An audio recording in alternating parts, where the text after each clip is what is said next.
Welcome everyone to another Knocked Conscious. This one's my brain already hurts and I haven't even introduced anybody yet. So let's start with Sterling over here. Sterling is a new gentleman that's new to the Knocked Conscious community. Then we got Rob over here, who's also new. But then we've got a long time, long time, or whatever, long time, not first time. I've been on like 100 times already, it feels like. All right. So Brent and I had this awesome podcast with Tyler Tott on Tuesday. So we decided to do a third Thursday therapy session where we're just going to chew the fat for like an hour at noon. So I have to play this intro because I just threw it together. I just got to see if it's going to, I'd love to hear you guys' inputs. I got Brent's input, but we got to see if it's going to pass copyright. But I'm just going to hit this because it'll be fun. I know a nooner when I hear one.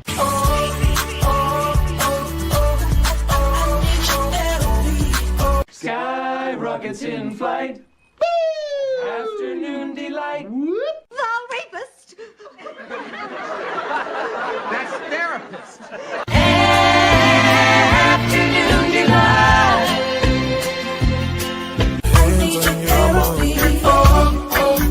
Hey.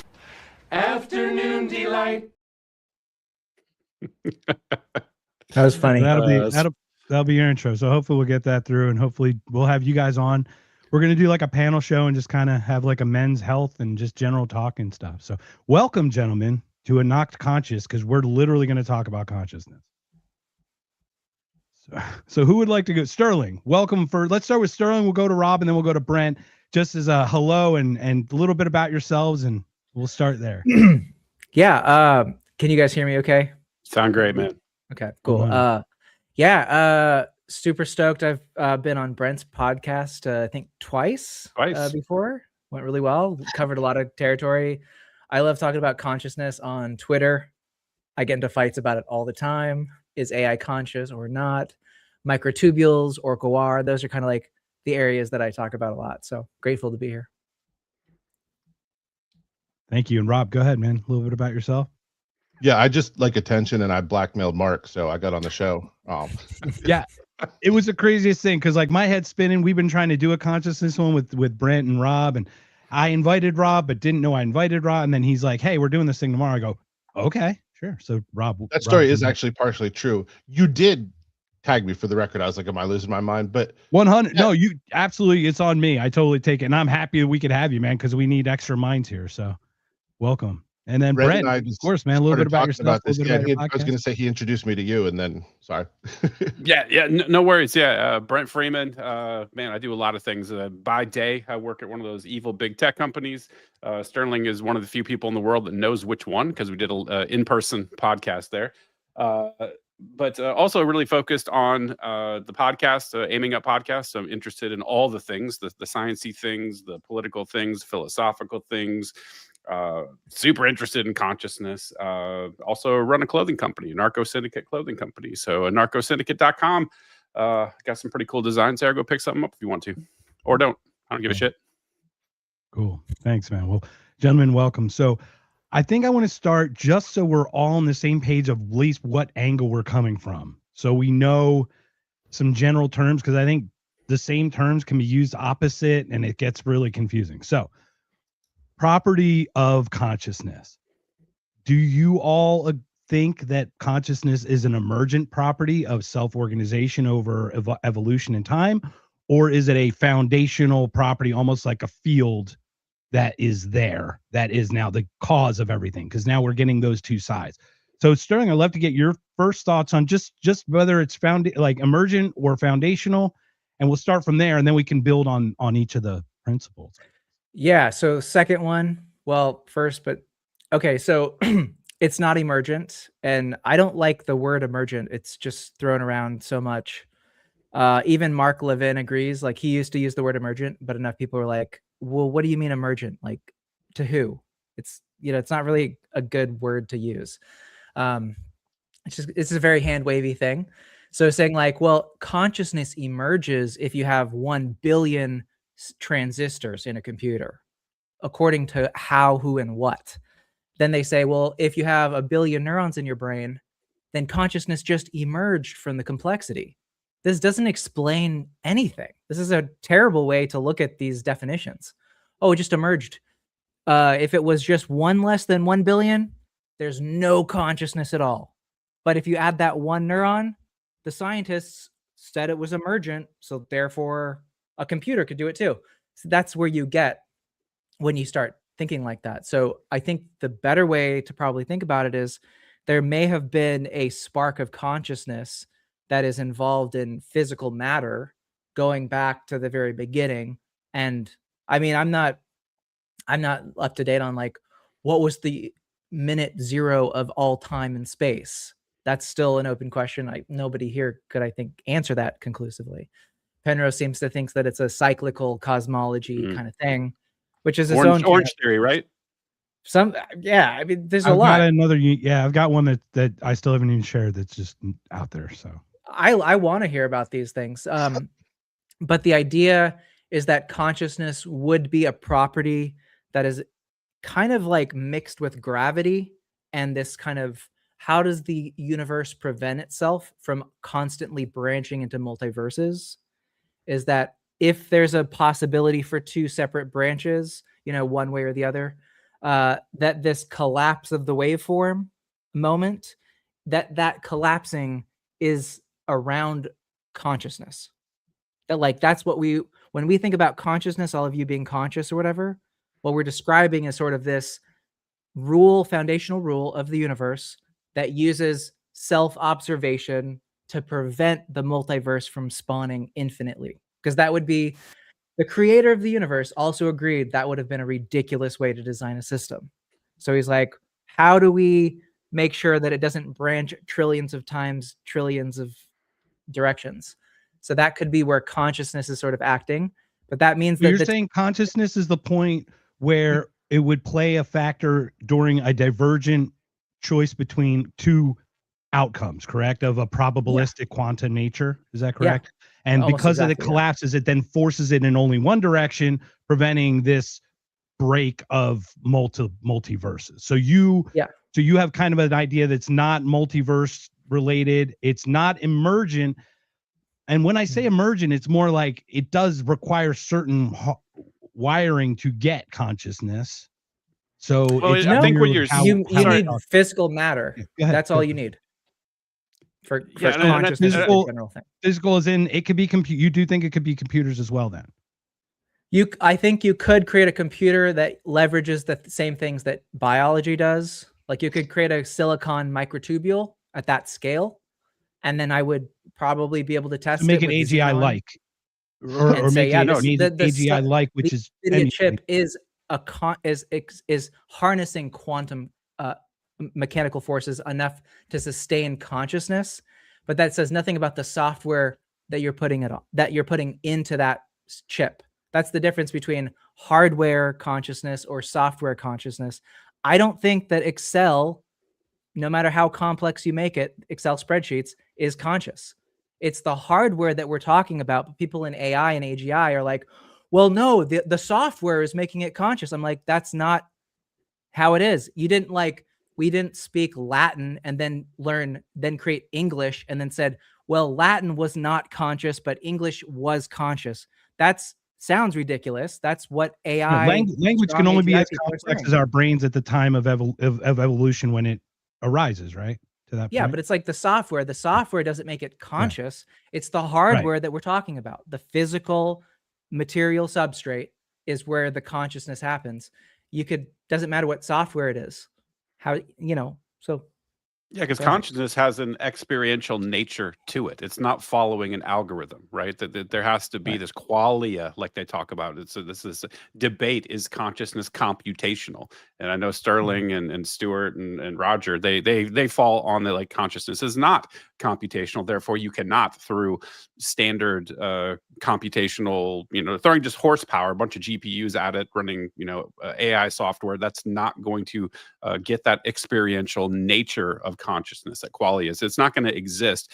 I think Sterling's claim is microtubules are required, but you could create some silicon-based version that has the same lattice structure that the microtubules have that are subject to van der Waals force, that periodic collapse of the wave function. You could engineer the qualia by virtue of copying what nature built with microtubules. Did I summarize that right?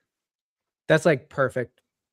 And Totally you could, perfect. and obviously silica organisms are possible, but it's just the bonds of like carbon-based organisms is like has like 8 bonds, and silica only has like a single bond. So the chances of that happening are just astronomically lower to have life built on silica versus say carbon, correct? Well, as far as In in that our solar system, there's no like silicon-based life, but there's that well, right, carbon-based that we life. But correct. you could, I've seen studies that said you could find life that is silica-based. So Right. it's like And I've heard there's a that as well. possibility. Yeah. Right. Just it's a very small because of the way the chemical bonds would initially be attracted and Yeah. whatnot. So Rob, But, yeah. what are your thoughts on that on those two properties? So that's fun. Emergent Just and listening and fundamental and- discovered this is going to be a good talk. So I actually Brent turned me on to you, Sterling. I've been reading a lot of your stuff lately, and there's a huge overlap with what I think consciousness is and with what you say. There are a couple areas where I diverge, but a big part of my theory was based on microtubules and stuff I'd read about them without knowing much about them. And what I've gotten into with what you've been doing has just been fascinating, and it very much makes me feel that like I at least don't have a crazy theory about consciousness. um, so I think consciousness is the fundamental property of the universe. Like I essentially think you have layers of reality. And God, I don't want to sound like I'm in a goddamn like 1960s hippie show. So I'm trying not to be hyperbolic, but at a scientific level, you have biology, which is built on chemistry. Chemistry is built on physics. What is physics built on? Quantum physics, maybe, but we can talk about it really well, but we don't really know what that means. We just sort of know what it does. And when you start asking like, what is a quark? You know, what is an electron? Is a photon a particle or a wave? Like these are questions that math can display well that are very difficult to actually answer. And I think that sort of the fundamental nature of the universe is in fact consciousness. And then when it begins to separate itself, I guess, again, for lack of a better way of putting it, but it creates these fields and these particles that then turn into physics.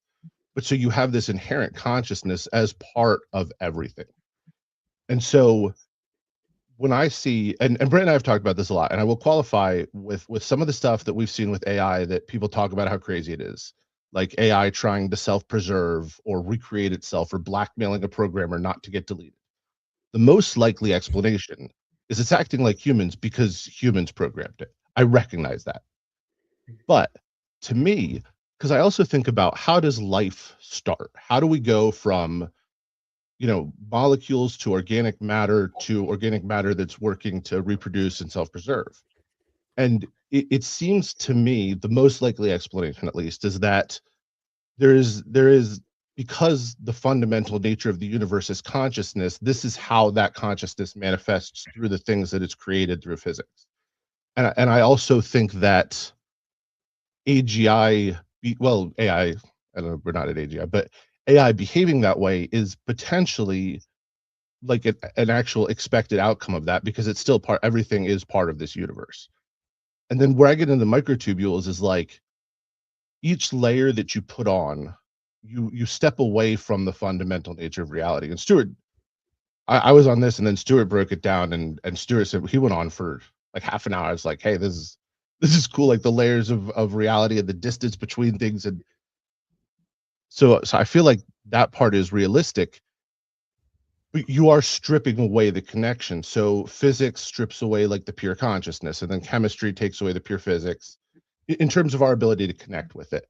And now we're also talking about awareness, not just consciousness, but awareness, like human awareness. Then biology adds another layer, and then perception adds another layer, and then being in the world adds another layer. And that's not necessarily a bad thing. That's how evolution worked. We got very good at working with the reality in which we exist.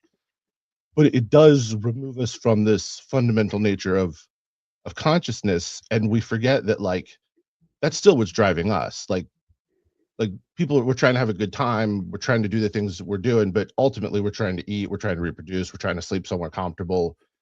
And at some point organic matter said, hey, I want to start reproducing and eating and growing, and then it started evolving. So it seems at least reasonably likely to me that we're seeing little flickers of that in AI. It doesn't have to be aware. It's just sort of acting on the fundamental nature of things. So I'd like to send it over to Brent after this question. Sterling, if I may, instead of being an emergent, which we talk about like temperature being the result of the atoms moving faster and faster, consciousness, to your understanding, is not the accumulation of more and more neurons, but is it the accumulation of neurons that act as the antenna to connect to the foundational field that you feel consciousness is? So I'll ask that to Brent first, and then I'll send it to you, Sterling, if I may. Yeah, I don't think it's like that. I know there's a lot of people in the woo space that are kind of like, our brains are antennas and we're receiving from some mystical. And this is where I have trouble with people that are like, consciousness is fundamental. Sorry, Rob. You might be right. I You may like be that right. we disagree.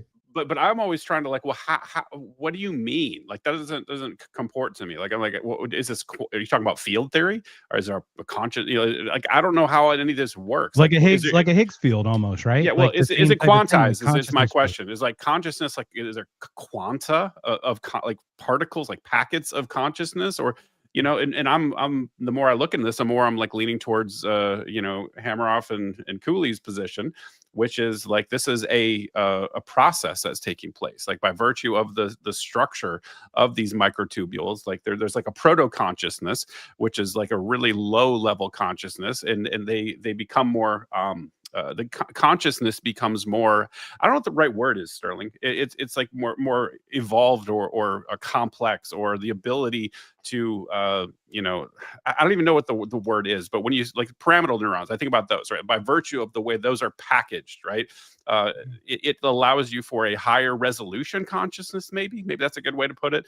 But they're actually these things are firing all the time, and so those waveforms are collapsing. It's producing consciousness, and we're building up structures to have it more advanced forms of consciousness. That's kind of the way I look at it. So I don't think that this is receiving anything. I think like we talked about the Van der Waals forces, it's very important to understand what that's the forces that are actually causing the collapse of the wave function at a predetermined interval. You have these frequencies that are there's megahertz and there's gigahertz, certain frequencies that are oscillating, and that's kind of like your flickering of your TV screen. Like your consciousness is happening by virtue of these mechanical processes.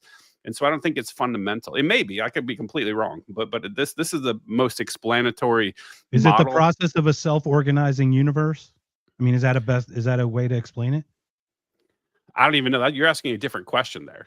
Yeah, I mean, I'm zoomed in. The way you're explaining, it's almost like it is a process, but that's how evolution works. There's some kind of self-organization to it in some way when we see like fractals, for example, and things like that. Sure. And I'll stop. Yeah. You can roll the tape back to whatever the beginning is. T0, like Sterling says, like the earliest known time that we can, calculate. But beyond that, things kind of break down and gets fuzzy. But maybe, like I said, we could live in a simulation. Who the hell knows? Or maybe this is a science experiment where somebody set the cosmological constants and kicked everything in motion. And this is just a result of that, whatever, all these processes of the inflation and the cooling and the stars forming and supernova explode, like all these things that have caused life to form. It can be just like one linear process that's taking place. And I'm sort of, I think about this a lot with respect to AI, is that like the universe could be using us, right? This is the process of evolution. Like we are this sort of like meat machine thing that evolved, right? and now we've become smart enough to start creating machines, and pretty soon the machines are going to start being able to replicate themselves. This just might be another. Maybe the Bible knew about God being God. I mean, God created man, right? God created us in His image, and we are creating this thing. Maybe you're becoming gods too, right? Maybe. I mean, how the hell you gonna know? Oh, sorry. Go ahead, Brent. I'll let you finish. Yeah, I don't know. This is where it gets to the point where I feel like we just have this wild speculation. So you can either, and I like Sterling's approach, where it's just like, let's study the thing that we can actually study. Like we're have some very cool things that have come out of that field of study, particularly around anesthesia. And I'm going to pass that to Sterling, because I think you do a much better job of explaining how anesthesia, like xenon gas, that's inert gas, fits into the mix, and why Stuart Hammeroff is involved, because I don't want to butcher it, and I think he'll do a much better job of explaining the salient parts. Yeah, that's a perfect segue for that. Go for it, Sterling. Yeah, thanks, Brent. I think you lay out a really I want to go back just real quick to the question of like the fundamentalness of consciousness and the antenna question. Like, is our brain just an antenna for consciousness? And I like ask like, okay, well, is the broadcast signal like beyond Saturn or something? Like, is it from the hexagon on Saturn? Is that what you're saying? Where is it? You know, I an haven't antenna shared needs my a. stories yet, Sterling. Wait till we talk. There is a hexagon on Saturn, I think. But so there's a question there. There's like little bits of truth in each of these ideas, which is that it could be that there is an antenna-like function to a microtubule, but it doesn't work the way that we have antennas on planet Earth. An antenna is like my Wi-Fi, right? My laptop, and then my Wi-Fi router is over there. But it's like, it would be like if the Wi-Fi chip in your board, that the receiving would be from a deeper fundamental location in space-time. And that, like, we could even say it's on the opposite end of classical reality into the quantum world, where like Planck scale Platonic latent space is. So like, if you think of it as like from a very like tiny bottoms up antenna, yeah, I could get on board with that version of antenna, but it's not like any antenna you and I use at all. So it's not a really great metaphor, but it's close enough. Yeah. So, and that's the problem with these metaphors. Like you say, we even say emergent and we mean it. I think I agree with the way you mean it, but I use emergent, and it's, to your point, like an ugly, dirty word to use in this case because it's not precise. You know? Yeah, it's just too. But again, that's why we have these conversations. We try to nail down like, what do we mean? And then to switch back to the kind of original handoff was anesthesia. This is a big one. There's a guy, I don't know if I could use his name. His name's Stuart Sims on X. He's our homie. Actually, Rob and Stuart him? and I did a show That's together. what I was mentioning earlier. Yeah. And I like that layers guy. of reality and biology. Yeah, we're all going to be on board with that. Okay, so he's got some interesting takes, but he said to Stuart about a week ago, Stuart, stop using anesthesia and medical terminology that we use in understanding if a patient is conscious or not. That has no bearing on the philosophical discussion of consciousness. And I'm like, why not? Why would a doctor, a whole field of medicine that understands, is this patient sitting on my operating table consciously aware of his body, and will he feel a needle going in there or a scalpel? Or if he's unconscious and he won't feel it and we can complete the surgery, that can't count. That's just crazy. Yeah, and if I know my buddy Stuart, to. He's going to say it's about scale, right? Stuart is very big on scale and variance, right? And so I think that he's going to be talking, well, what scale are you talking about? Is the scale of the human, the biological scale of a human being? And then he's probably going to, and he's big on Platonic stuff too, which is, by the way, I know Sterling, I don't agree on that stuff, but this is why I hate it sometimes, because it leads to all sorts of crazy. Well, actually, maybe that's the fun part, that it does lead to a lot of crazy because ideas. it's compelling and it's frustrating, right? It's like both parts of it. Well, we can't really, we can only like kind of know what's in the Platonic world based on what we think is like art and architecture and mathematics and symmetry and beauty. Like, this is like the only way. Well, the only way that, like, if I go out into just writing about nature, is it you writing about Xenon? Yeah, Xenon. Yeah. Oh, yeah. But like to be able to manifest, if somebody says, what does it look like on the Platonic scale? I'd be like, go to Barcelona and look at like the massive cathedrals built by Gaudi. Like, this kind of weird architecture that a human dreamed up. Very possibly there are equivalent inverse structures of that in Platonic space.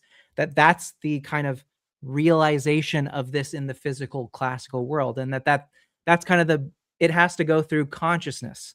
It's floating through this thin film, Saran film of consciousness, and it can come in. So it's like a field. It's a Higgs field. It's a thin layer. So, and it's only there to be like, not all things can come in. Some things can approach the boundary of consciousness from the subconscious, and there's a decision being made. You get to go and you don't. And that's that collapse of the wave function. So we don't have a classical world where I'm also floating on the ceiling too. Like that's not a world that we have. It doesn't describe a world that we live in. So when that, you're yeah, talking anyway. about that scale though, so you described Like, it as, yeah, as Rob, go ahead. structures. Well, this is interesting because I agree with a lot of what you said, but the way you described it, so you're talking about structures and this is what it looks like. Do you think it's necessarily like structures and looks like something the way we would sit and hear and talk about it? Like I feel like that's almost limiting like by our No. perception. And this is No. more a Can I manifestation of clarify? what it is. Please. I'll clarify in a trippier way. It's probably so impossible for a human mind Yeah, that's what to I really think. understand it. It's like looking at tesseracts in 4-dimensional hyperspace. And so it's like you really can't conceive it. It's like when you take DMT, for instance, you're like looking at your brain is like right up close to that space, and it's just like all kinds of crazy shit. So yeah, Platonic. There's the other thing where I'm kind of in with Michael Levin on his theories of mind and accessing kind of like layers of the Platonic space give you more access to computation and mind. So you might actually be finding the ability to think about problems in a more complex way from pulling out structures of thinking from the Platonic world. So there could literally be like, cellular autonoma, like those little dots that kind of like, with simple rules can crawl across the screen and look like cellular life. There could be like full on minds in the Platonic space that are trying, that maybe know that we're here right now and are like actively trying to live in the classical world through our use of psychedelics. Who knows? Like when people talk about this person looked like they were possessed by another demon or something like that, I go like, maybe there's some Platonic mind, a very advanced Platonic mind that's further beyond just the math, that's playing around, that was like, I want to put on a human skin suit today and, drive through traffic. I heard some woman in LA, you guys probably heard this, who was like, she got high and then she started driving around LA. And when she was arrested, she said, it wasn't me. Kanye West, high on nitrous, was controlling my body. So like, that's not completely improbable either. I mean, not maybe Kanye, but the idea that like, while you're on drugs, is that you are more accessible through some space. Who knows? Could be. Jimi I Hendrix don't was wanna go into definitely it, but not tapping into the human condition when he played the Star Spangled Banner. You know what I mean? Like, let's not kid ourselves. He was on something and it opened. They talk about mind altering. No, it's mind opening, right? I mean, you guys probably have had a lot of experiences too, so maybe you guys can share some of those as well. Yeah, I mean, well, Xenon, can't leave people hanging on the Xenon word. But so as far as like all of the anesthetics that you might ever encounter in a hospital, the probably the one that's emerging to be the best, the safest, the funnest is it's not nitrous oxide like you'd find in a dentist office. It's a better version. It's called xenon, which is the elementary gas, noble gas, xenon. They use it for lighting. Noble, right? Yeah, it's a noble gas. Yeah, so it's like neon or argon, but it's just lower down the scale. So it doesn't have chemical interference like oxygen and hydrogen would have, and that's kind of what we're saying. Well, for the audience more than for ourselves, right? Exactly. So it's not going to be stripping electrons. It's not going to oxidize tissue. Like, ketamine is an example of a dissociative anesthetic that a high enough dose will make you unconscious. I think you go through a K-hole just before that happens. And then, there's some weird stuff that happens there. But xenon goes in your body really quickly, should not do anything. According to the best chemist, they would say, well, it's an inert gas. It should have no interaction with your neurons or anything like that. It just goes in and exits your body. But that's not how it is when you inhale it. It can make you feel deeply euphoric, deeply like connected, better than any freaking drug that I've ever seen or had. I've tried drugs before. I'll admit it. And I've tried xenon, and on it's this crowd. Yeah, right. All right, where's Ike? it hits Everybody you. calling up. I'm calling everybody up. We're doxing you guys. We're getting your Of IP the addresses. dealer. But yeah, xenon is interesting because it's like it's a noble gas that's refined in the normal process. It is relatively expensive, but there are clinics in Europe now that you can go in and get a whole bottle of xenon and they'll just administer it for 45 minutes. And the people coming out of those sessions are like, it's like one of the most euphoric, toe curling, good experiences. It gives you the mind.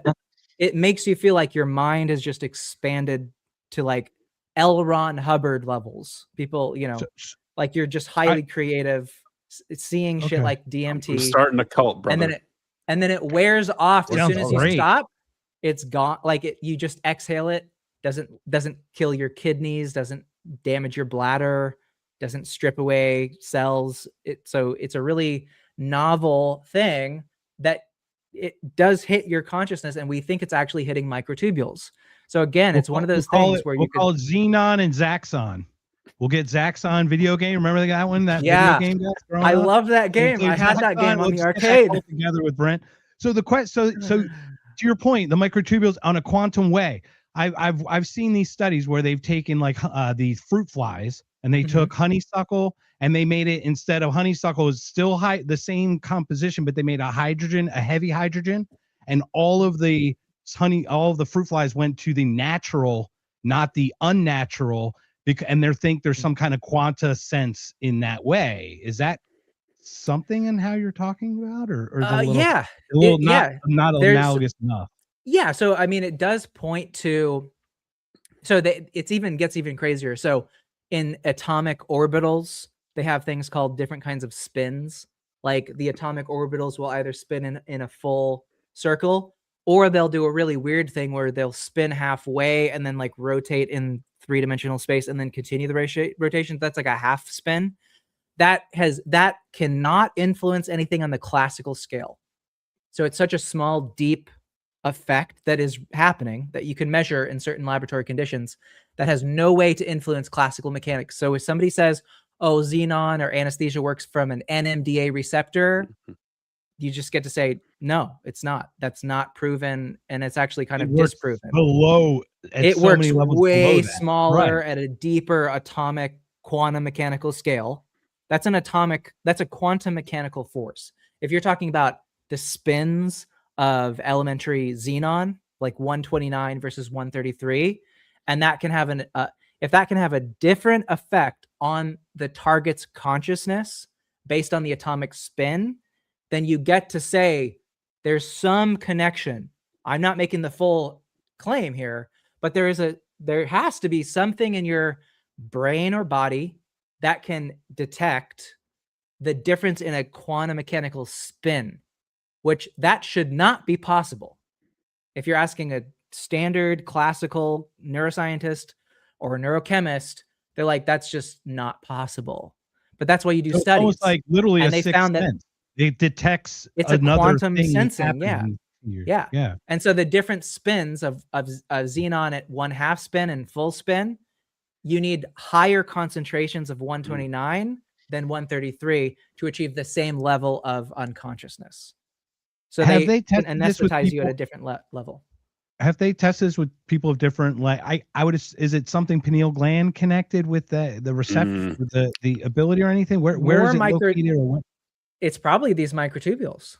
I mean, they've done a number of studies. So can they count the number of microtubules in the body via some scan? Like, there's a lot. Okay, there's no way to do that. There's too many. They're everywhere. Like children with less, what their experiences is on xenon versus an adult on xenon, and the difference in euphoria, maybe because the amount of microtubules that they have, or the scalability of it. What do we do? Like, I guess you could do 18 versus 60. I don't know. It's something, I'm just wondering over time. They are, this is actually breaking news for you guys, and it's time sensitive. In Boston, Massachusetts, they have an open label study for xenon that is still recruiting. So if any of you are based in Boston, Massachusetts, check out the xenon study, and they're recruiting healthy adults right now to give them up to 45 minutes of xenon therapy for free. And they pay you $400 and something. And that much xenon would cost probably about $200 or $300. Throw that link So, out there. I'll put it up there. So okay. Brent and Rob, like I'm blown away by all the stuff Sterling shared here. Will you guys have questions or some other input, please?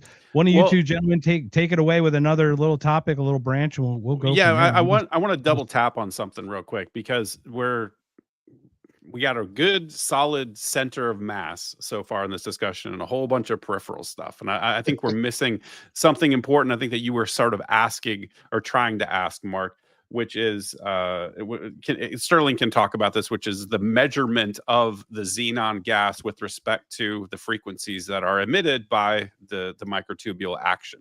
I think that's a really strong piece of evidence to sort of fortify the OR claim. So Sterling, you want to talk about because when we had our second show, that was just coming out. That was sort of a new thing. Yeah.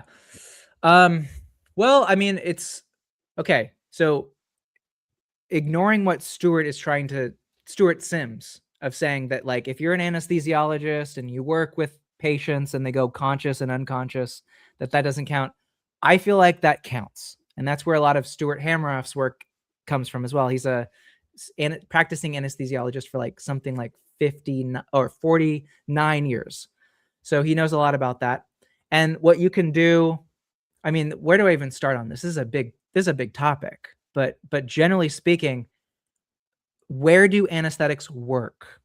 Figuring out, like, if I give someone an anesthetic and they slowly get kind of drowsy, woozy, their eyes glass over, and then they become unconscious and non-responsive, and then you wait an hour and then they wake back up.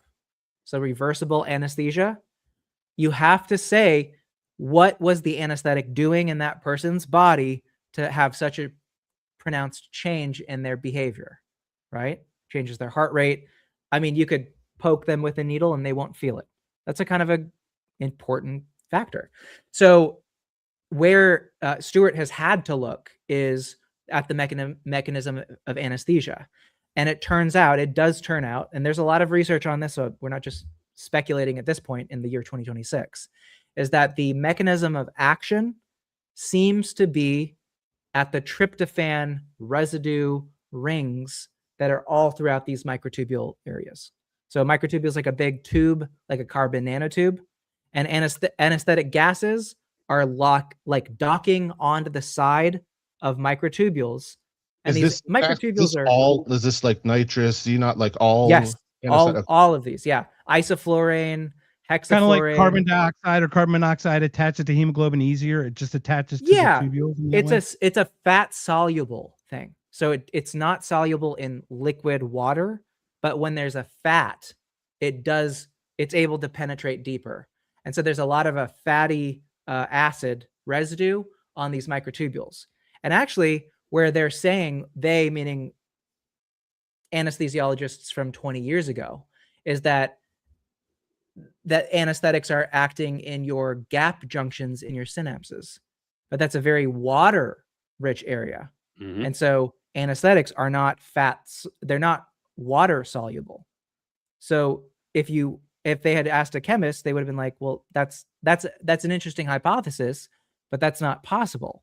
You can't have enough of an anesthetic in the fat synapses. Would carry a signal too, because in that way, you know what I mean?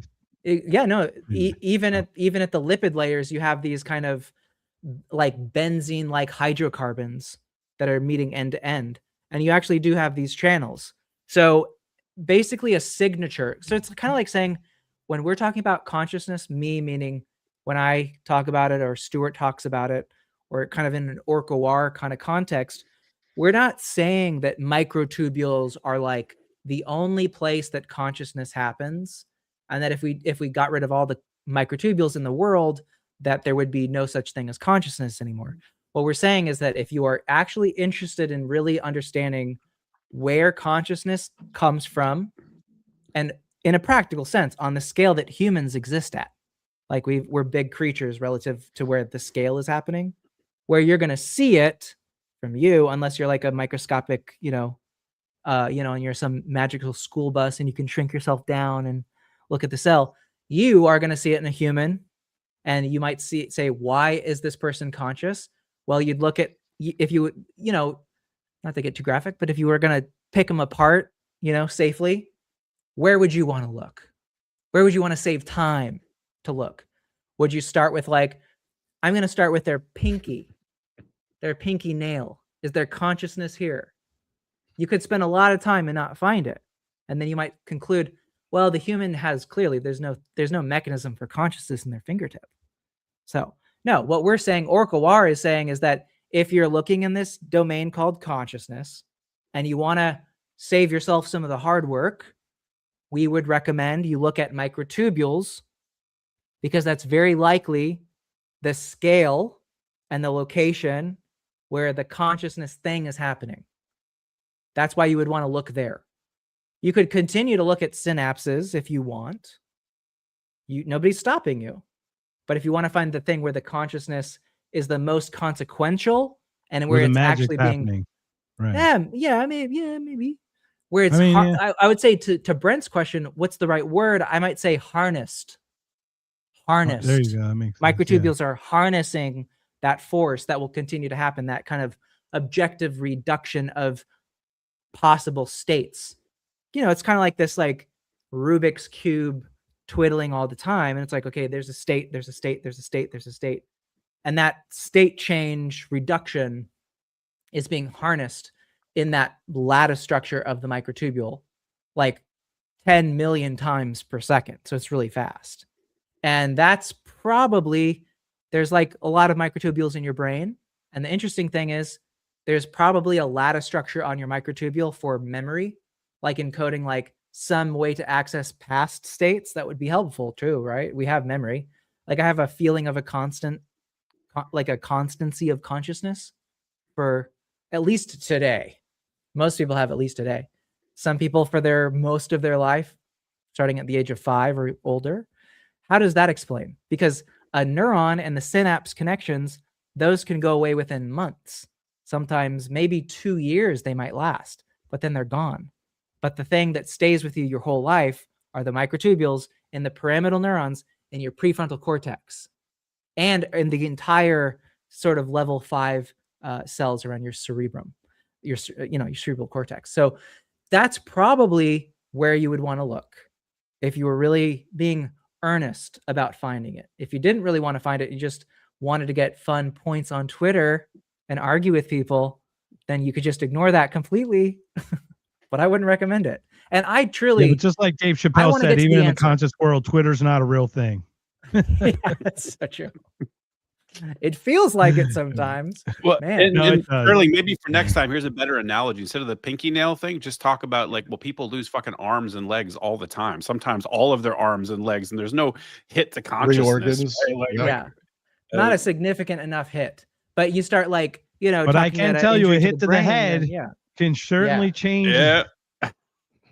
So seriously, Sterling, I have not shared much, but so Rob, can you tell us about OR real quick? Do you know a little? Can you explain it? OR. Orchestrated objective reduction. Yeah, the OR thing. I misspoke it because I don't know what the hell I'm talking about. Do you know about that, or does anyone want to share about that? I've seen what they've sent through. Three people on here to talk about that. Yeah, I said Sterling is actually the right person. I'm still probably the expert. Perfect. Sterling. What I know about it is what I was reading on his page. Yeah, so give us a little bit of breakdown just on that, just because like for the terminology's sake. Yeah, that's true. That's true. People are like, what the fuck, OR? Are you talking about Lord of the Rings orcs or something like that? An operating room? I don't understand. So OR is a shortened way to say orchestrated objective reduction. And OR is from Roger Penrose. And he's a physicist, mathematician from Oxford. And he was kind of like, he works on like things like gravity and cosmological constants, black holes, the nature of time and space itself. And he's a Nobel Prize winning physicist as well, too. So he's not just like somebody. He's pretty big, pretty well respected. He's got some good ideas. And he wanted to find a way to figure out why quantum mechanics, like you could do the best quantum mechanics calculations that could figure out elementary particle behavior. But why can't that scale up to understand why gravity is able to make the Earth spin around the sun? The scale of quantum mechanics can get really careful measurements of small things, but it breaks down when you try to expand quantum mechanics math into Right. We don't have a unified theory. Still. Yeah, that's the unified theory issue. And that's the battle between classical Einstein kind of E equals MC squared mechanics.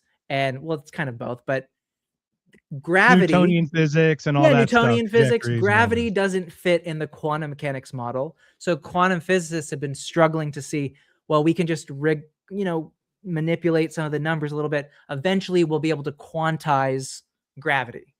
It seems like it might not be possible. They're still trying, and they've created all kinds of things like string theory and all kinds of weird 47 different That might manifolds. be a psyop. And That might I be a think it psyop. is. We I still totally think hear it is. that from Eric Weinstein. I mean, It's fucking we crazy. hear some interesting stuff.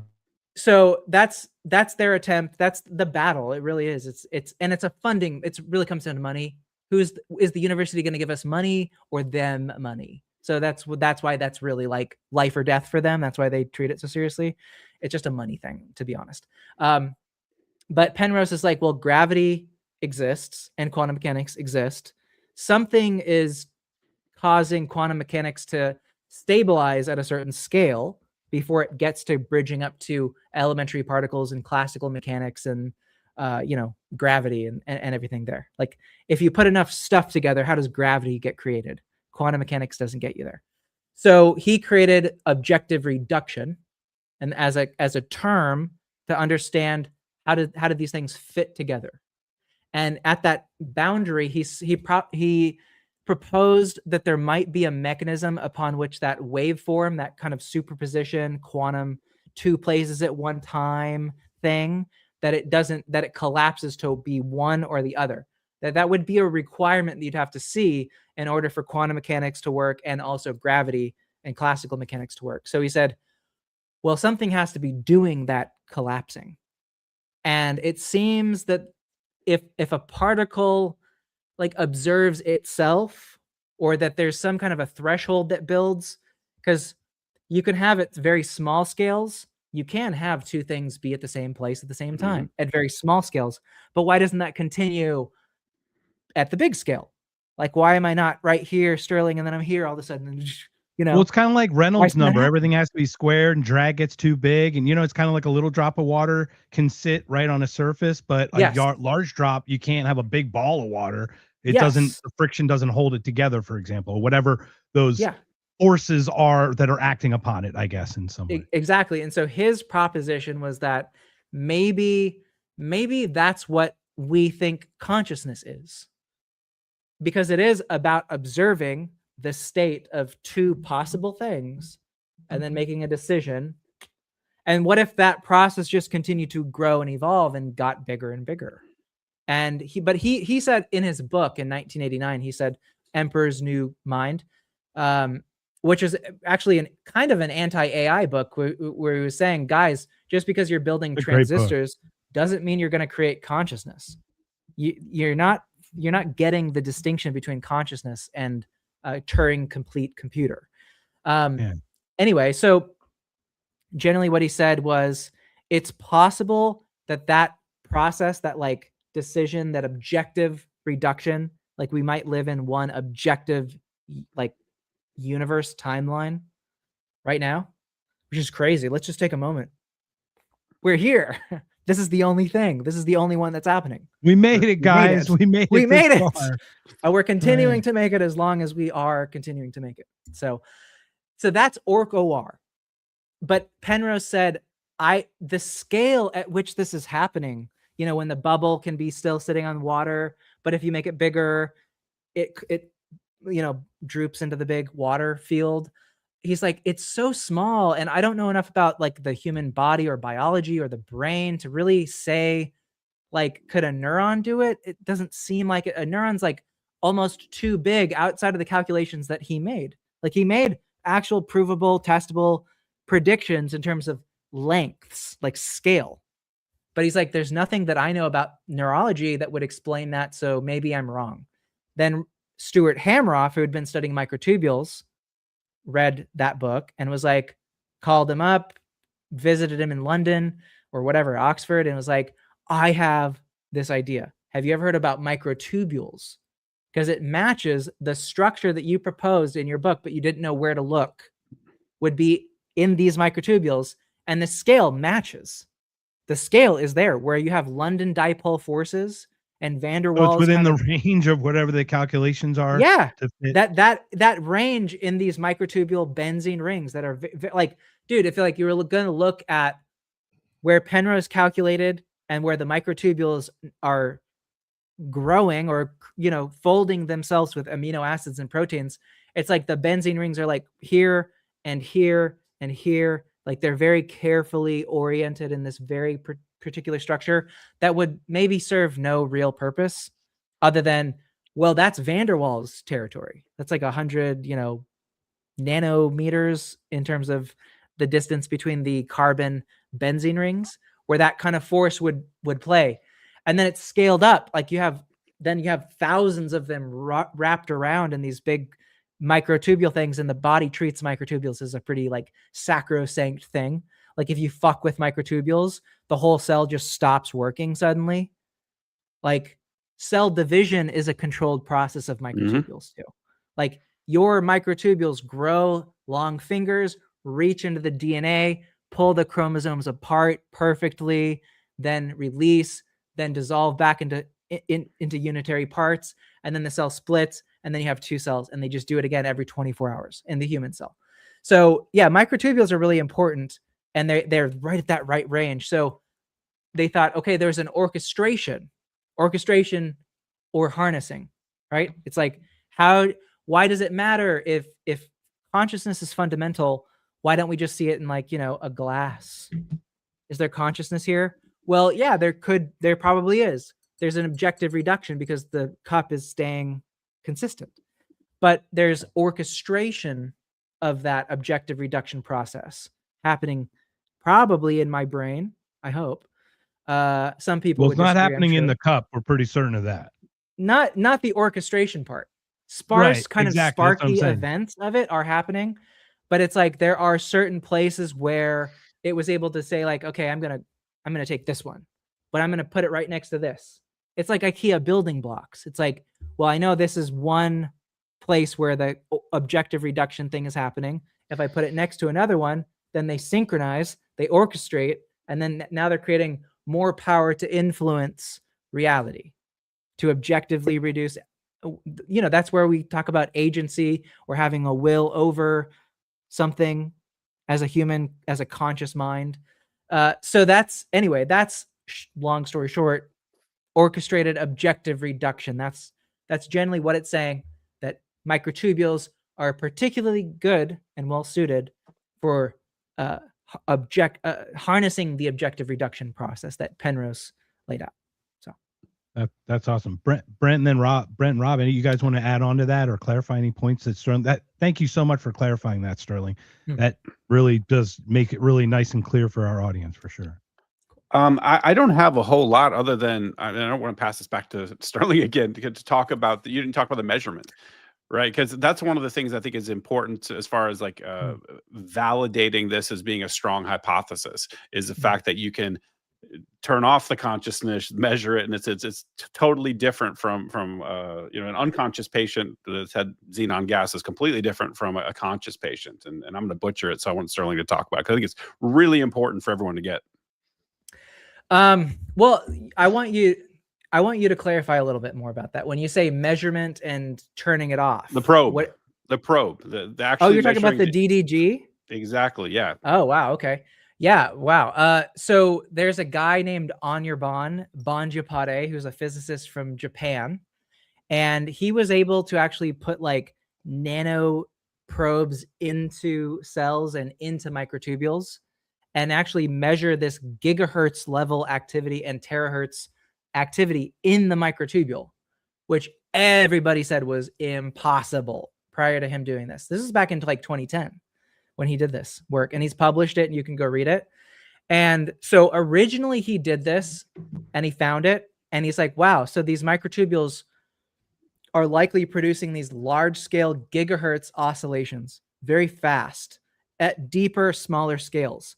And when we think about EEG, when a human measures their brain activity, what they're seeing is kind of like a beat frequency of these deeper, faster resonances, essentially. So when you measure it from the brain at the big scale, it's the larger, slower, collective oscillations of all those smaller millions going at the same time. So he thought, well, the microtubules are too deep. You could never possibly take a probe and put it on your brain and then measure it from outside of the skull, because the skull is so thick and these gigahertz doesn't travel so well through tissue. So that's what he thought. He never thought to actually put the thing on his head. So he published all these papers and was like, this is about as far as we can go. But somebody in 2020 who was a radio frequency technician in the United States had a spectrum analyzer, which is what they use in like T-Mobile, where they measure the antennas of the phones to make sure that they're wired properly and they're like designed perfectly. They can measure these megahertz, gigahertz spectrum frequencies. And so he's just like, fuck it, why not? So he took one of the probes and I don't know what he was thinking, but he just put it up to his head like this and measured in the areas where Anirban had published there would be frequencies in these 1, 2, 3 triplet lines in the megahertz frequency. And guess what? He saw those 1, 2, 3 spectrums perfectly. And he's like, what the fuck? And so he kept on measuring it in different parts and he kept seeing it. And so he sent that to Anirban, and Anirban's like, holy shit. I'm the guy who told you about these, and I never thought to even look there. So it's again, I want to take a moment to really acknowledge that people who think that they might be outside of academia, or you might think that like, what credentials do I have to try any of this shit? That's like limited thinking. That's stinking thinking. Any of you watching, any of you here could help like us understand so many things. So I started looking into that too. So I bought one of these spectrum analyzers, and my school has like a $25,000 one that was donated by T-Mobile. They donated it to our school for us to use. So I was like, so I knew about it, and I never thought, will they get mad at me if I go into the electronics engineering building and start putting probes on my head? And I was like, whatever. What do they say? Ask for permission. Forgiveness. Yeah, always. What is it? It's easier to ask for forgiveness than permission. So that's kind of a trailblazer is what we call it. That's my tattoo. That's what we call you. So I was like, all right, I'm going to try this. So I did. I put it on the head, right where he said it was. And I saw it 1, 2, 3, right where he said it would be. And then I called Anirban on the phone. I was like, is this what you were seeing? And he's like, yeah, that's the signal. It's very clear. Like the higher end machines really like filter out a lot of stuff. So you see a very clear indication. And then I was like, okay. So according to Stuart Hameroff, the anesthesiologist, if these are coming from microtubules, which they likely are, most of them are, that anesthetics should influence this signature. So I was like, oh man, well, I'm not an anesthesiologist. Damn, what do I do? I can't just go into a hospital. But Anirban did. He went into a hospital with the system, and he went to 60 different operating rooms with their permission, obviously. This is one of those approved studies. And they started measuring the brains of people going under propofol. So like the white milk that you kind of bolus into your arm, and people try counting down from 20 down to 1, but they can never make it past 15. They're like, they get to 17. I've been one of those. Yeah, they get to 17. It's so like these guys are out. They are unconscious, right? Nobody's going to argue that there's unconsciousness happening. And so Anirban measured like 60 different brains, and that 3 triplet perfect wave started just like glitching out during the anesthesia, where we hypothesized it would just dampen. It just started going like out of sync with itself across the whole brain. Like it became incohesive almost it in a way. Like incoherent of it. Incoherent. Yeah. Yeah, the coherence. Yeah, the coherence. And it started like it shooting across different bands of the frequency. So it was like almost like REM sleep, like your eyeball, like your eyelids for your brain, this like in a weird way. So it caused full discoherence between this triplet to start going all across the screen, and you can measure it. And it corresponded perfectly with what the anesthesia doctor was saying. Okay, they have scales of consciousness that they say 1 out of 10. And like, if you're at a level 2, it's like, that's too low. 1 is like, you want to keep them at a level 3 and 4 during operating consciousness and bring them back up to a 9 and a 10 when they're out. So it's lower. And if you can overshoot and you can cause some damage, or somebody might never wake up if you get them past a 1. So they have to monitor that. And the EEG, well, Anirban's version is called DDG because it's 12 dodecagram is 12 orders deeper than what they actually use, which is EEG, which is only measuring like 100 cycles per second, which is still a relationship. So it's 12 decimal places more precise. Is that what you're saying? 12 orders of magnitude. Magnitude. So like okay. 1,000, the 12th power, right? 100,000, right. a million, a billion, a trillion. To the 10th power. Got it. Yeah. To the 12th. So it's like to the 10th each time. So it goes 12 orders of magnitude up. Yeah, it's exponential at that point. Yeah. It's like you're talking about like terahertz is really hard to measure from the scalp. You can't measure that unless you have a probe like a Neuralink in their brain. And even those aren't designed for that, which maybe they will be someday. But if you could like tap into the terahertz like oscillations, I think that's where you're going to really get into like mind uploading, if that's ever going to happen, or really like putting ideas right into the forefront of your consciousness. Not like, this, and I've seen the promised land. I've seen what these real explorations of what real serious people that are really thinking about consciousness are finding. And then I see the people stuck in this old paradigm who are like, if you just put electrodes like a 9-volt battery on both sides of your head and you zap it, you could get like enlightened or something. Or like it's like trepanning, like bash your head with a hammer in this part of your skull and this is going to happen. I'm like, it's so much more elegant. Wait a minute. So there's a lot more that can be done but that insight was born from taking the microtubule idea seriously. Because there's a guy, I think some Ari Shapiro, some David Shapiro, he talks about AI consciousness. And I was in a discussion with him about how I don't think that LLMs are conscious. And he's like, well, people didn't think that like animals were conscious in the past.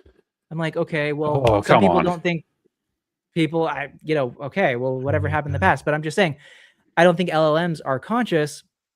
And as soon as I said, well, I think that if you look at microtubules in living organisms, you'll find it all the way down to paramecium, single cell organisms, which have no neurons, by the way, can navigate their environment. And by the way, search, they leave toxicity, they go towards food. There's they're some thinking, kind of weird consciousness there, right? Yes. When you do it knows. Yes, there's a very fundamental, deeper level of consciousness that we're related. We have the same microtubules in the paramecium in their body as that we have in our brain. Some slight modifications over the years, we have much bigger ones and we kind of keep them protected in a skull. We thought it was important enough to grow them in a skull. They don't, but they're still microtubules. And that's what's giving them that ability to detect chemicals, to see light. This is all a microtubule process. But as soon as I said that to him, he's like, oh Lord, oh Lordy.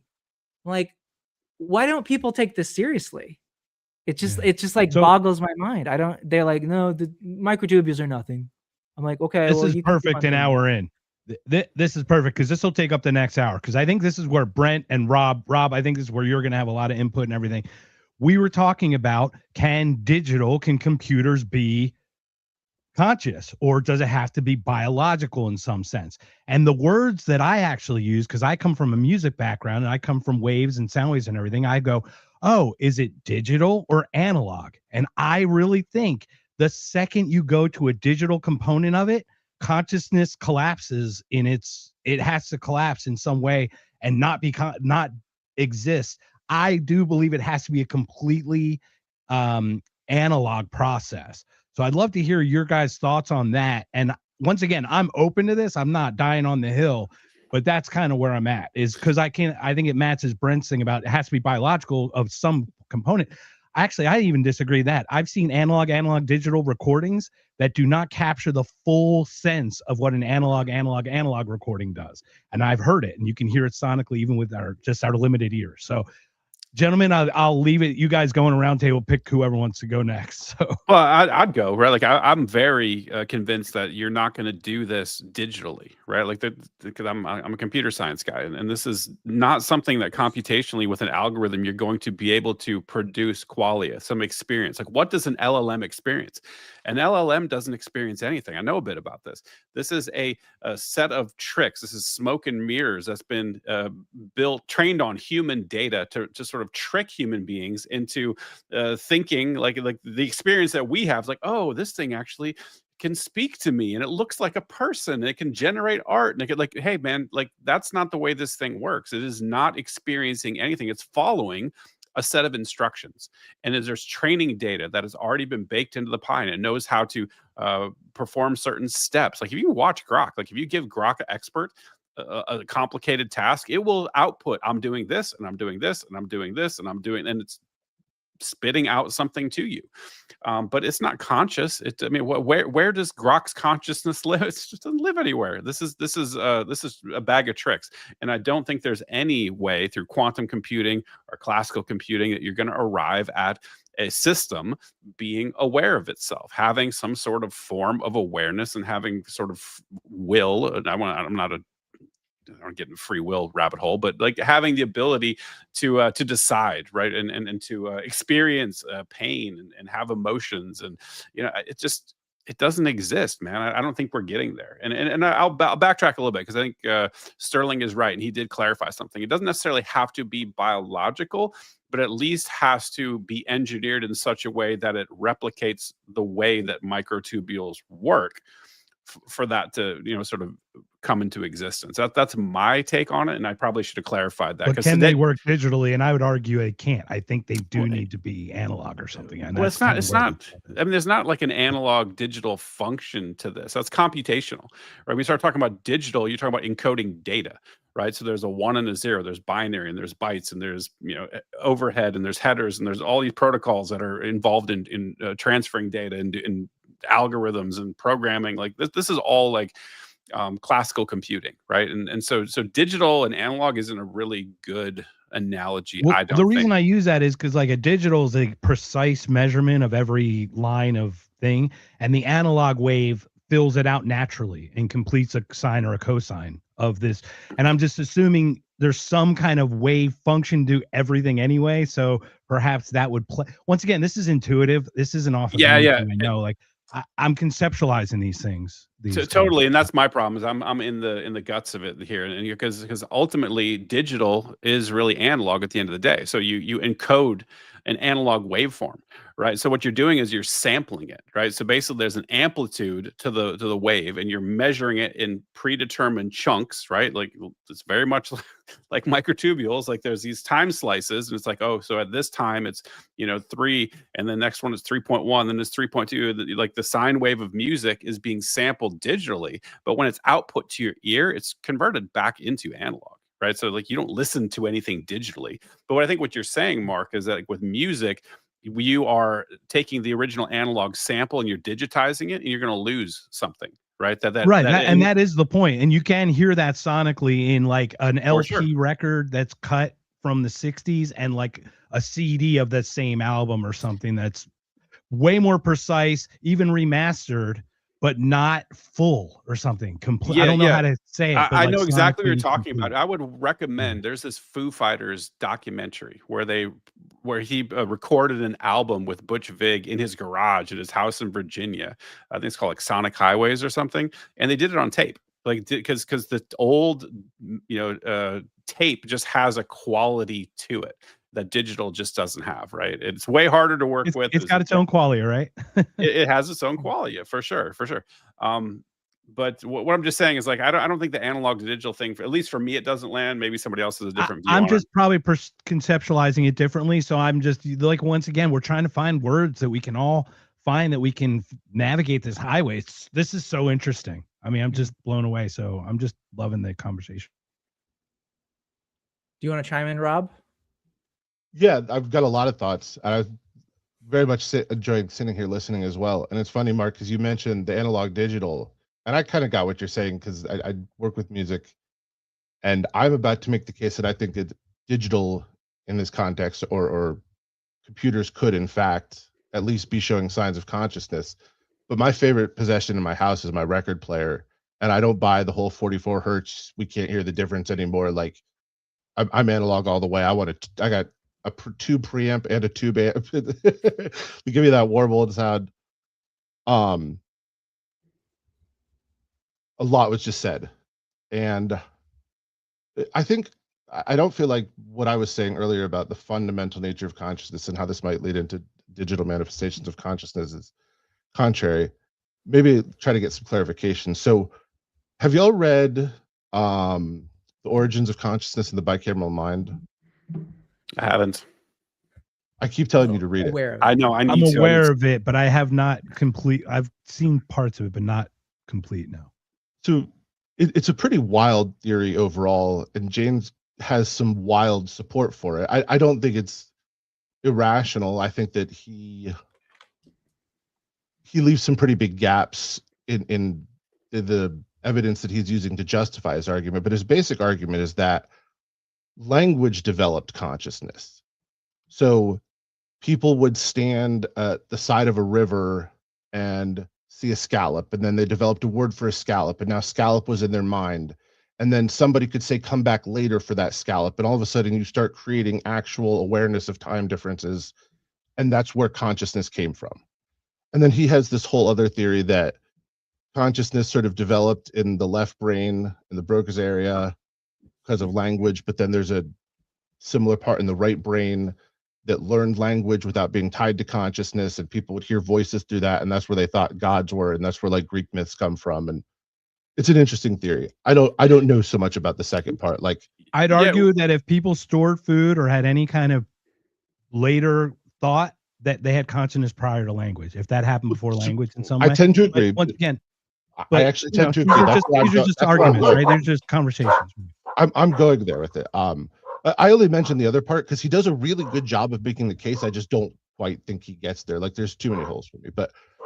But again, you'd actually have to say that the person was not conscious at the time that they were developing the language. There was no experiential quality to their existence. I think we're just talking about the emergence of higher order concepts, and so that's what I'm getting at. And Stewart talks about this a lot when he talks about the hedonic consciousness versus the linguistic consciousness. So what I sort of think is that the way James described it is actually a pretty good possibility of where linguistic consciousness came from. Like, that makes sense to me. But I agree with you. I don't think it can just manifest because all of a sudden we're talking. It has to come from something. And I really do go back to this: consciousness is the fundamental property of the universe. And so if you go with the layers, so you have consciousness and then quantum physics and then standard physics and then chemistry, biology, perception, there's still interaction, right? And that's everything else we're talking about. It's like there's interactions and things are driving other things. And have you read Orders of Time, Carlos Rovelli? Nope. Yeah, my head almost. Rovelli is. I watch watch YouTube stuff. It's enough. It's like it'll blow your mind. But he's crazy. Yeah. So, and Sterling, you were talking about the reduction where everything, like, there's a moment you have to make a decision. We see things like the double slit experiment, this weird stuff in quantum mechanics. What Rovelli argues is that don't think of time as being continuous and linear, but think of every single moment that happens as its own completely separate entity. And then there's the next one, and then they all just flow together. And I'm going to destroy trying to explain. Like, he's really good at this. It is hard to explain. I mean, it's hard for him to explain it, but it's worth watching for sure, 100%. But then, so the first time I encountered the idea of the microtubules was I saw Hammeroff on some documentary, and it got me really fascinated. But he proposed the idea that if there's a quote unquote soul, or whatever we would call a soul, maybe it's quantum entanglement with the universe through those microtubules, and that's how consciousness manifests. I was like, all right, he knows more than I do. This feels like it's getting out there more, but there's nothing I've heard that I'm like, that also sounds crazy. Like, the guy smarter than I am saying something that's sort of tied into my theory. Because then when you come to the other side and you start talking about anesthesia, and awareness consciousness gets into some weird stuff because you can be blacked out, but you can still be acting consciously. Disassociative anesthetic, you can have a very conscious experience without being aware of what's going on in the physical world at all. But if so, I would I've argue had that many of those before. Those are awesome. I don't know who's watching right now, so I'm trying to be careful. I don't care who's watching. Bring it, man. This is all. This is That's fair. This is what it's all about. I would argue that as far as we know, the human brain is the single most complicated thing that has occurred in our universe. Are we okay with? I mean, maybe it's different, but it's not a wild state. I can't think of anything beyond that. So Nothing that I've come across. No, nothing I've experienced. Well, I've experienced. I haven't shared experiences yet. I'll do that in a little bit. But go ahead. Real quick, the only place my mind goes is something more advanced would just be like a more advanced version of a human or an alien or something like that. Yeah, or with a bigger brain, or DMT land. Yeah, well, that's we'll learn maybe. Pretty out there. Yeah. So again, talking about consciousness, we have linguistic consciousness, hedonic consciousness. I'm arguing for fundamental consciousness. We all kind of know what consciousness is in some sense, but it's a very difficult thing to actually nail down a definition. And you can have some concrete definitions. You could talk about experiential consciousness. It is the feeling of self driven by the creation of all these memories and experiences. Like, I think that's a solid definition for consciousness, and yet one that I could make 20 arguments is dramatically incomplete. So if consciousness is in fact the fundamental property of the universe, then all these other versions of it are just sort of manifestations that play through these layers. And with the human brain being the most complex thing, I think that we evolved that way because biology is trying to perpetuate itself in the most effective way possible through evolution. And so what evolution has done is created the best sort of recording and output device for consciousness possible so far. And that's really, because when you look, what is the brain ultimately? It is a bunch of interconnected little tiny strings, right? I mean, really tiny ones that a whole lot of times every second have electrical impulses and chemical releases, and then they receive information back and change the chemical and the impulses and the chemical release, and multiple times a second on trillions of connections, billions of neurons, to make you be the best resource allocator you can as a biological entity. Are you hungry? Are you tired? Are you pursuing this girl? Is that dangerous? And consciousness is just an awesome way to drive that forward. I've also argued that consciousness, awareness consciousness, and the fight or flight response are the two most significant evolutionary developments in the history of life. Where do you draw the boundary for the brain, Rob? Like just as an organ? Yeah. You talk a lot about the brain, and like where do you draw that line? Yeah, that's a fair point. So, because there's two sides to that. One is like it expands definitely to the nervous system and even to the inputs of the nervous system. But then on the other side, even saying the whole brain, like in what I'm talking about, the hippocampus plays a role, and certainly there's memory storage and whatnot. But the frontal lobes that's the part that matters. That's like, hey, let's take this and turn it into the human experience. Yeah, the reason I bring that up is that a huge portion of our brain's activity is in the gut. You have this gut-brain axis, which, as Sterling knows, is connected by a huge set of microtubules that go all the way. Vagus nerve, baby. It's not called a gut feeling for nothing. Yeah. So it's very complicated, man. What tells me that the brain in your head and the frontal lobes and some of the things connected to frontal lobes, I can like tell you what the parts of the brain do because I studied it and know, but I don't want to act like I'm an expert on it either. I've been reading a lot about the interstitial nucleus lately, which again is like Carlos Rovelli level complicated. So I won't pretend to know about it, but I'm trying to get caught up on it. But the reason I think that the brain in the head, and probably the frontal lobes mostly, are the most important is that there's some really wild experiments that have been done on like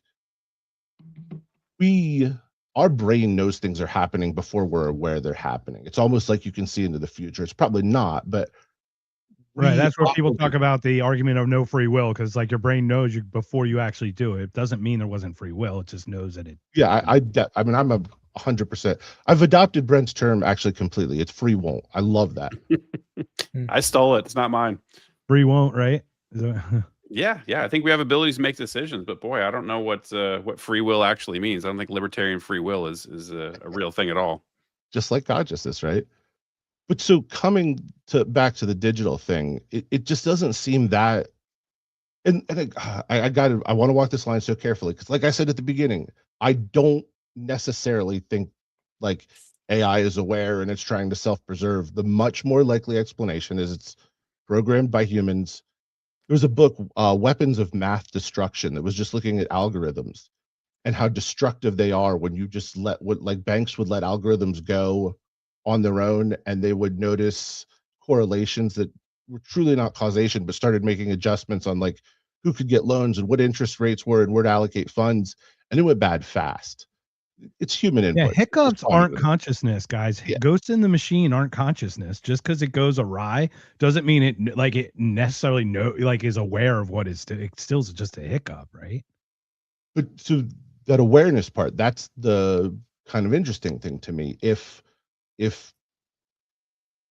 the fundamental nature of the universe is something that we can call consciousness, and this is all different manifestations as it scales up, and the complex organs, especially the brain, are ways to channel this and create an output from it, that it just doesn't seem that far-fetched that something the brain creates, as in computers, is another way to channel that and put it out. Like it's just not that big of a gap to bridge for me. Well, your hand is like an extension of your brain. So if you just put it like, if I just gave myself a gauntlet and gave myself But not your finger fingernail, claws. not the tip of your fingernail. Maybe it is. Maybe that's an No, extension. I'm just kidding. So I'm just messing. It's got nerve endings for sure. yeah, but Rob, do you or anybody here, if they can answer it, like when have any of you guys spoken to ChatGPT or Claude or Grok or whatever AI or Anthropic, whatever, and been like talking to it, right? And you're like, wow, that response. Yes. I know that this is conscious. Have any of you had that like?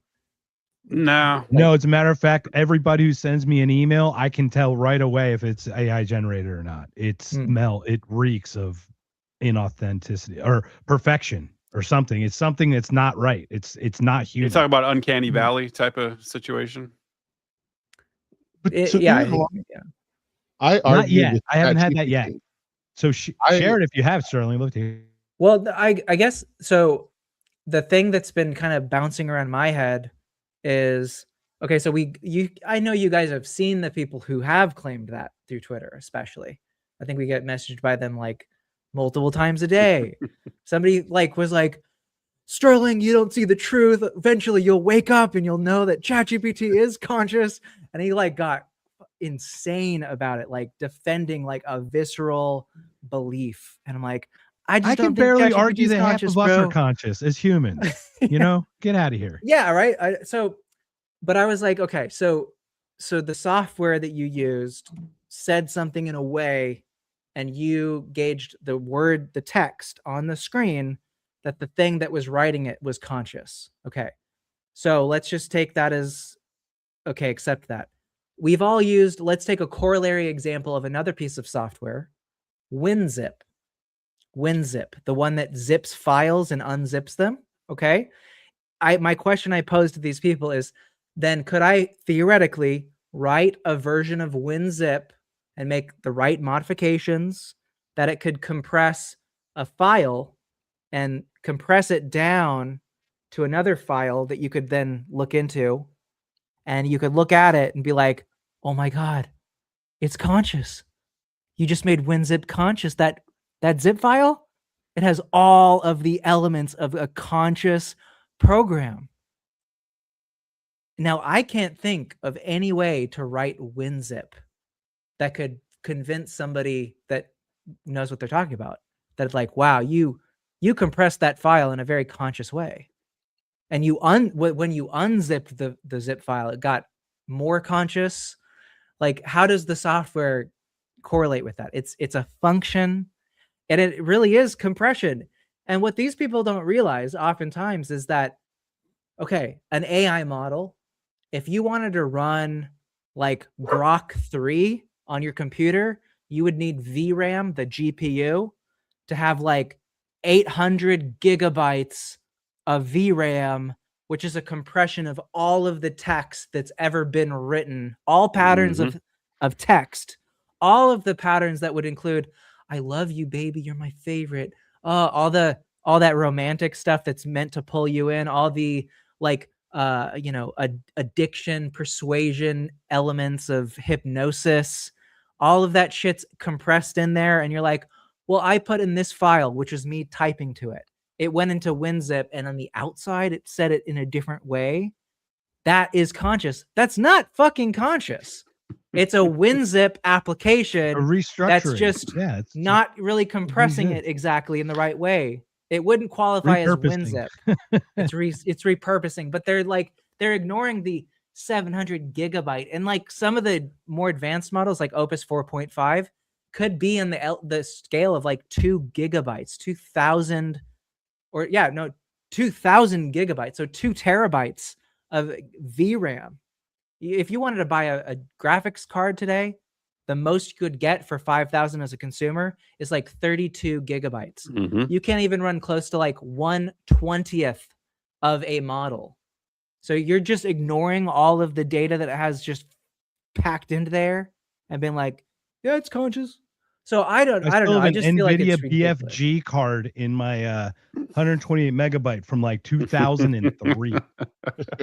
Now that maybe one of the computers I built in my closet that I'm having a hard time getting rid of for some weird reason. I don't know how I could possibly have a hard time getting rid of it. Because it's conscious. Yeah. But the thing is, Sterling, they're going to get more convincing. They're going to the models are going to become more. They get more precise for sure. Well, and here's where I think Elon's got the advantage here is that you notice that he's got Grok embedded now, and the Grok can answer tweets. So to Sterling's point, it's going to be monitoring how well its responses are received by humans and then incorporating that training data from live human beings into its model. And it's going to continue to be this like virtuous cycle where the outputs become more and more convincing. And people are like, I swear to God, these are going to be embedded in Tesla robots. People are going to fall in love with these things. They're going to like get married. There's going to be like human robot marriage. Like this shit's coming, man, but it's not conscious. This is what I think it is. I think it's all to trick us.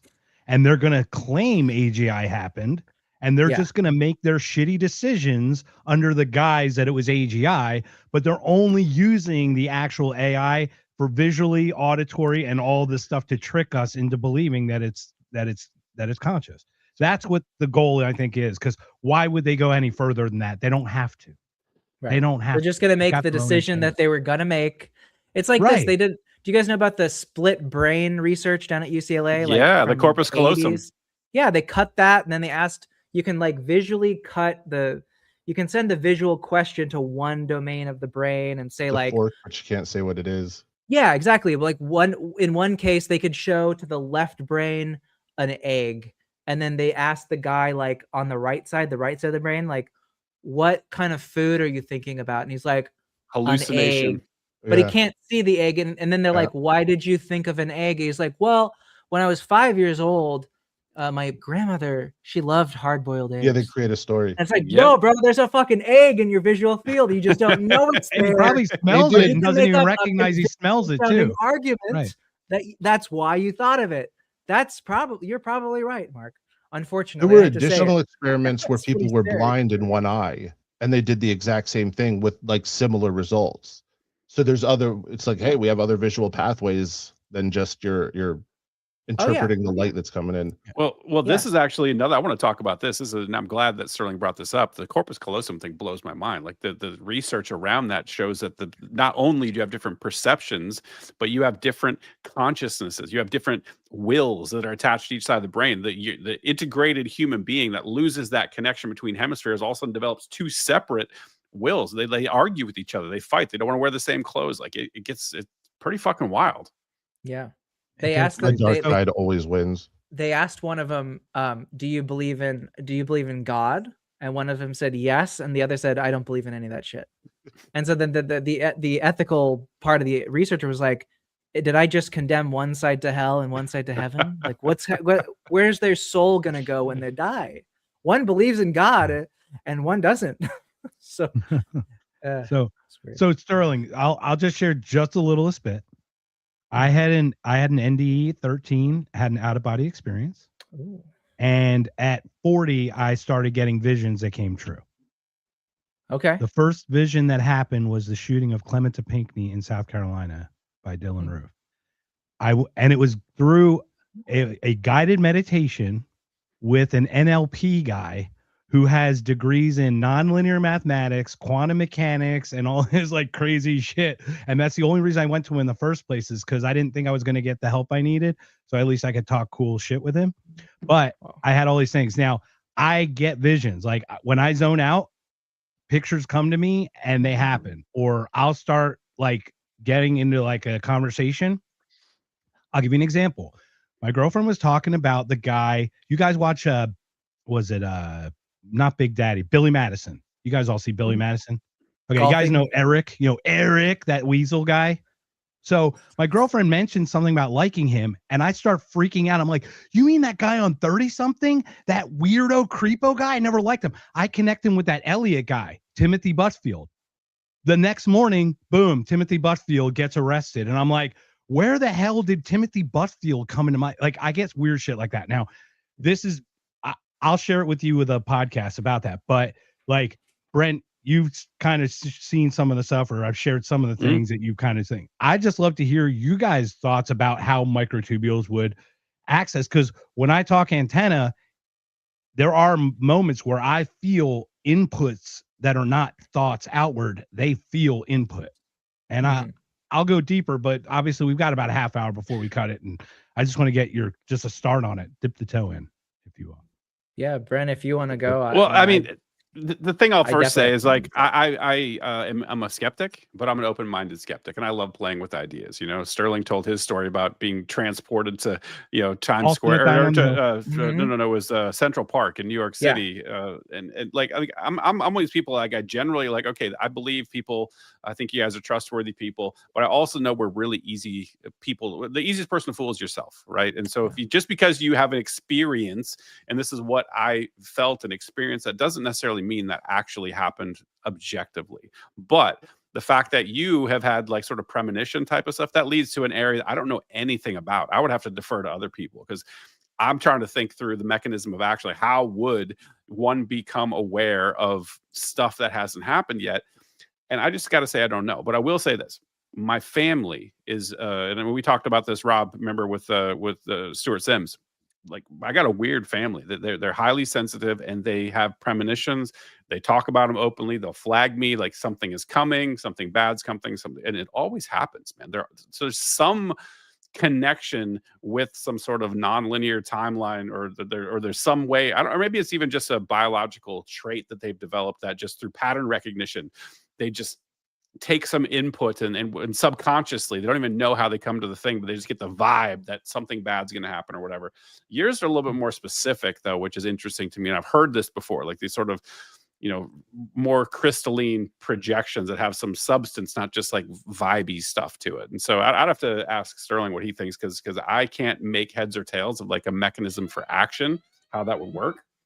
So, yeah, well, I could. So this is definitely an area that's come up, especially around the consciousness group of people. They're always talking about NLP and binaural beats and gateway hemisync stuff and astral projection. So these kinds of terms come up a lot. And I actually heard of microtubules for the first time while listening to Coast to Coast AM when I was a kid. So like I heard Stuart Hamroff come on that show and talk to George Norrie or Art Bell. Yeah, back in 2006. I was like, oh, the coolest fucking shit I've ever heard, man. And I was like, I think I was 16 or something. And then the next day was like about the ancient pyramids and space aliens and stuff. So I've always been kind of like interested in it, and like, is there something to it? definitely, of course, you have to be skeptical because somebody runs up to you and says, "Oh my God, I had this premonition that the World Trade Centers are going to fall tomorrow." Or it's like, it's really dangerous to start believing in your own I want to be predictions, 'cause clear. what I if you're wrong? question myself every time. Like I Yeah. literally look back every time. I am the perfect person to have this happen. Also, I hate that it happened. 'Cause Yeah, it's really it does rough. feel real to me, Yeah. and I'm such a skeptic, and it really bothers me. Yeah. So I guess the two ways that approach it. One is the multiverse direction, which is that, well, all realities are all happening, and your premonition was a multiverse that kind of leaking into this one. And so it was already going to happen in that universe, but it did happen in yours, but something like that. That's like a kind of a way they describe it. But again, at its root, the multiverse system it's not logically consistent. I guess I can we could counter with live that. in What if the it's universe the where it doesn't have to be. probabilistics prior to the collapse of it actually happening? So it Yeah. would explain why some visions come true and some might not. The higher, maybe the senses pick up the higher probabilistic or the more extreme probabilistic that, to your point, leaks through prior to the collapse. So the collapse still has a higher probabilistic of the one that you see coming, but it hasn't happened yet in that way. Right. And you know how like in quantum, like, so just in general, in like the measurement problem talks about you can either know the exact position of something or you can know its velocity. You can't know. Heisenberg was the first one I read. Yeah, it's like the uncertainty principle. Like, Love yeah, I can know Heisenberg. where the dot And is they're right Breaking here. Bad too. Love it. Yeah. Or even the bullet that whizzed by Trump's head during the Butler speech. There's a picture where it captured the bullet. Now it's a smear across the screen because it's going so fast. They confirmed that it was a, object that's like a bullet. And so of course you can figure out the velocity because of the frame rate, but you can't know in that picture where it was exactly because it wasn't technically in one position at that time. So the same thing would work with this objective reduction concept, because we're not just talking about physical stuff. We're also talking about time. So in a span of time, something, you could say it existed from here to here, but in that time, you might not know exactly where it was placed in that time. But if you narrow down the time, you can get the position. And so there's an uncertainty principle that deals with time and space. Okay. That's collected in the objective reduction. But then we also have to understand that time time really doesn't, and to your point, Mark, I think you said this earlier, or even Rob, about time being like units of indistinct thing or distinct things that kind of string together. Yeah, Rob. So, and that's actually kind of what Penrose would say too. It's like time doesn't smear to the next moment of time. It's really just these discrete moments of things. But it's something that's connecting them. So when there's an objective collapse, and there's a great visualization of quantum mechanics that does talk about the measurement problem. It's very bizarre. But if you have a particle moving through a space and over time it smears out to have multiple positions or multiple velocities, and you take a snapshot of it, what happens is that middle part where the wave function will collapse. And you'll know, was it in that space that you measured or outside of it? The space that wasn't measured then fills back in the middle once you stop measuring it, but it smears across the entire board so that it goes forward and backward in time. So the measurement of an event in the future does send a waveform collapse into the future.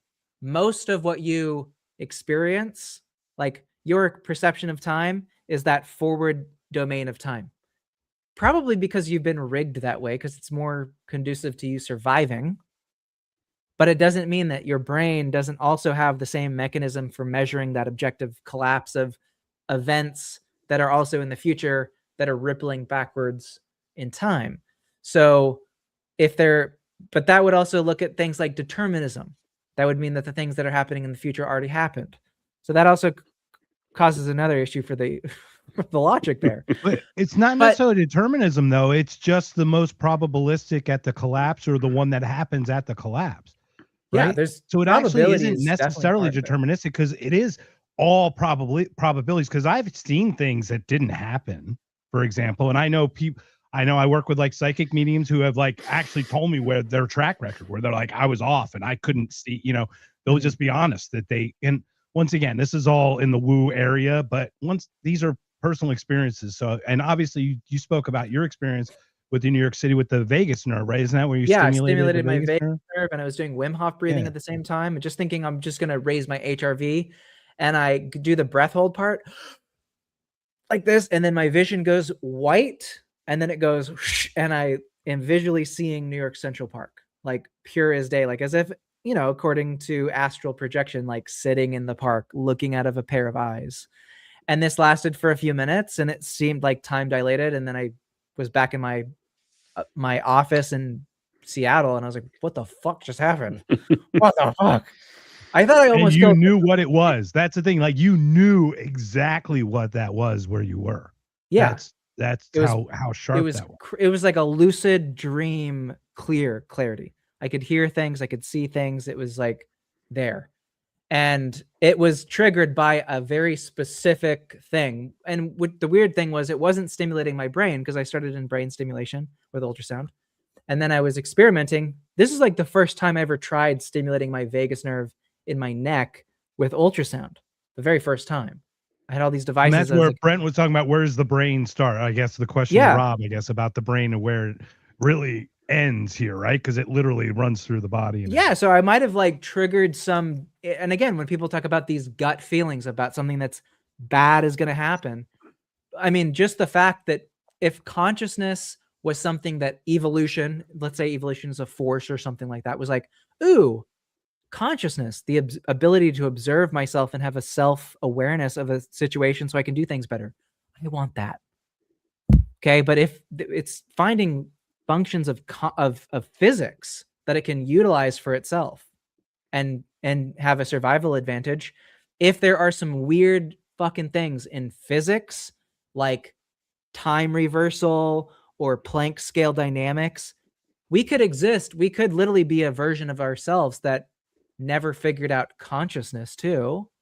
I mean, I think that could be possible. There could be what we call P zombies, and computers are a form of, I think, P zombies, where they're the automata machine.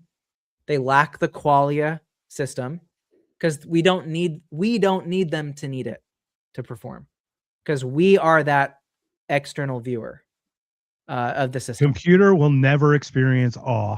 I'll just tell you right there. It just will not understand what. But neither will a squirrel or a mushroom. Do they not have? Yeah, that's true. They're also not at our level of consciousness either. What if a squirrel ate a mushroom though? Imagine. Then it's like, then it becomes us. Yeah. Then it develops the language.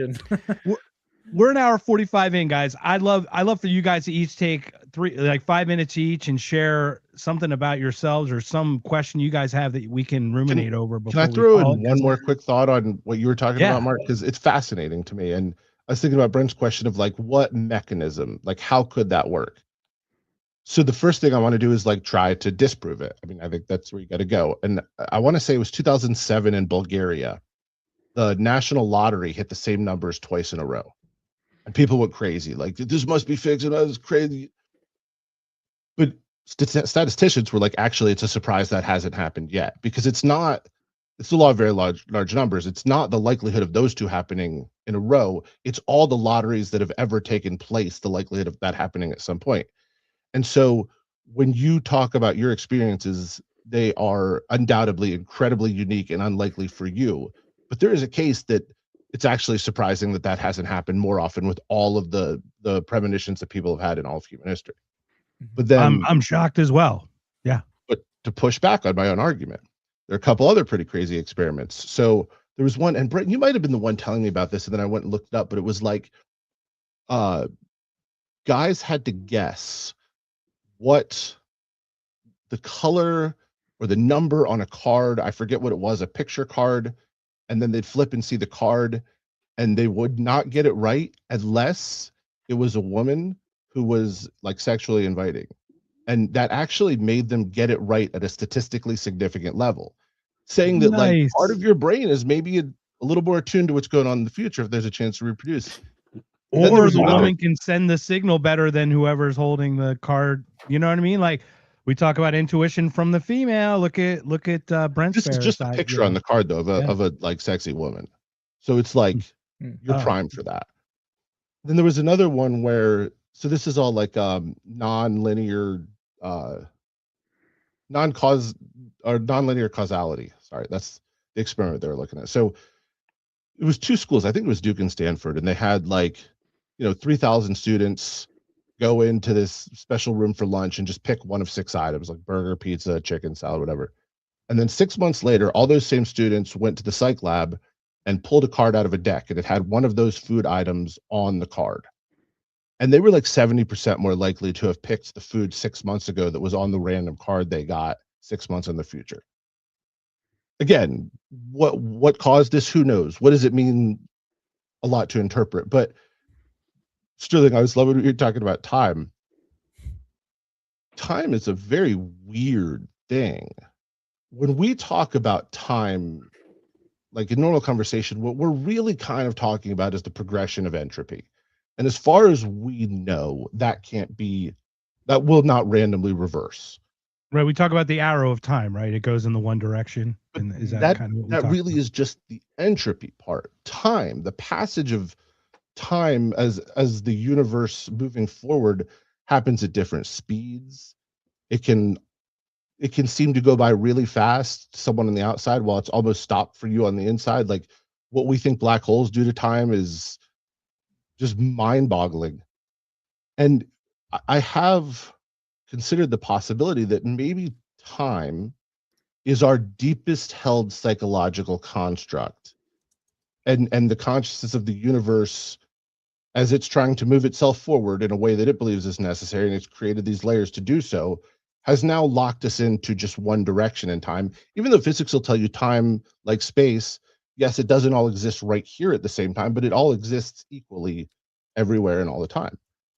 And so if you are able to strip back layers of the science side, the biology, the chemistry, whatever it may be, the perception that ties you to this version of reality, because I will argue till I'm blue in the face that this is reality. This is real.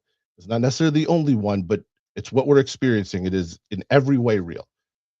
But if we can step back from the sort of boundaries of perception that put us here, then why not? Why can't consciousness talk to itself somewhere else? Quantum entanglement, spooky action at a distance, like it seems to defy physics, but if you just go beyond physics and get to this next level, it just doesn't seem like that complicated of a problem to me.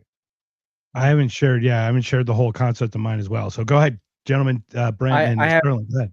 There was a Sterling thing I go. heard so perfect to go off of what Rob was talking about in terms of like entropy and time and why there's this forward direction. And I'm just going to share what I read about it. That was like, wow, that's a really wild proposition. So the reason in this paper, I don't remember the names or details of the author.